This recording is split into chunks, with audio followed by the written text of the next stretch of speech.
Howdy, my name's Maria Jackery and I'm going to teach you about ecology.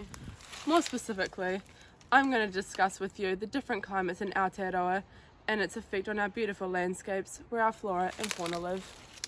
New Zealand's climate is determined by three things: the ocean, mountains and prevailing winds.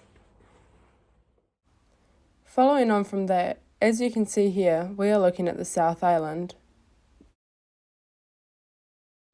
The Southern Alps start just below the Nelson Lakes area and run the entire length of the west coast all of the way into the Milford Sounds. Now you may be asking yourself, why is Maria telling me all this? Well, the Alps play a massive part in why our climate varies so much. Here, I'm going to talk you through the basics of orographic rainfall that happens on the west coast and why it applies to the east coast. I'm going to talk you through my diagram now. So the Tasman Sea is out here, the west coast is here, Southern Alps and east coast. So the northwest winds pick up the warm moisture from the Tasman Sea as it travels across. Then it travels across the west coast and hits the Southern Alps. The air is then forced to raise up as it can't go through the mountains, making it reach its dew point. When it reaches this point, it dumps all of its rain. Then the air races down the east side of the Alps, creating warm, dry, northwest winds. I'm also going to talk about the wet and the dry lapse rate, as they play a part too in our climate.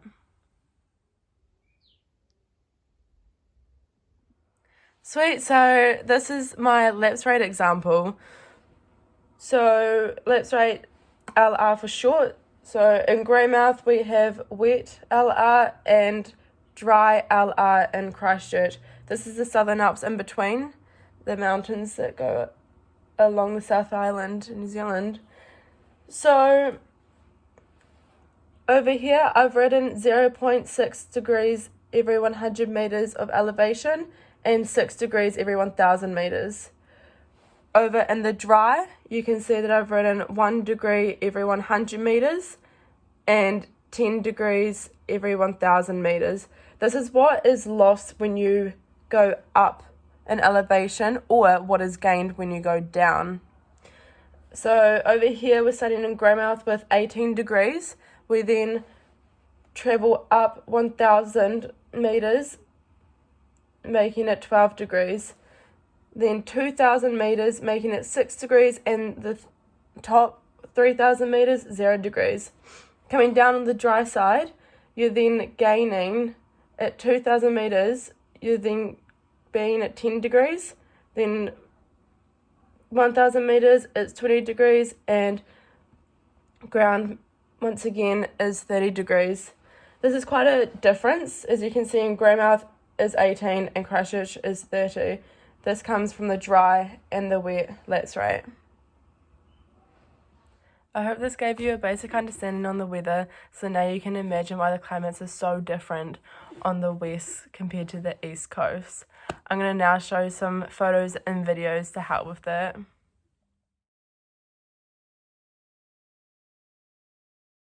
Here is a short snippet of the west coast's beautiful bush.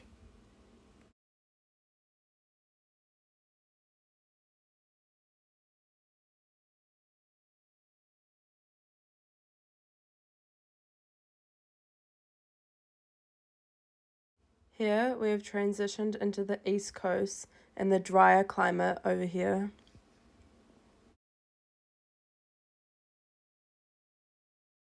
Now we're going to take a look at some of the flora that lives in these areas. First up, the fern. Native ferns. There are around 200 species of native ferns in New Zealand. They are found in many different habitats throughout the country, but are particularly abundant in shady, moist places such as the forest floor, stream banks, aka here on the west coast. Some ferns grow on the ground, some climb trees and other vegetation, and some grow into tall-like tree forms. These are known as the tree ferns. New Zealand's tallest tree fern is the mamaku. or black tree fern. It reaches up to 20 meters in height, with fronds up to 5 meters long. The black trunk is patterned with hexagonal scars left when the dead fronds fall off. The frond of the ponga, or silver fern, is one of New Zealand's national iconics. The undersides of the fronds of mature plants are a silvery colour. So, that was just a quick snippet on the ferns that live here on the west coast. Remember, this is because of how much rain falls here, as they love the rain and they love the humidity too. This is why they thrive of living here on the west coast. Now, let's take a look at the east coast and the tussock that grows there. New Zealand has around 190 native grass species. The native tussocks belong to this species. The native silver tussock is one of the most commonly planted ones.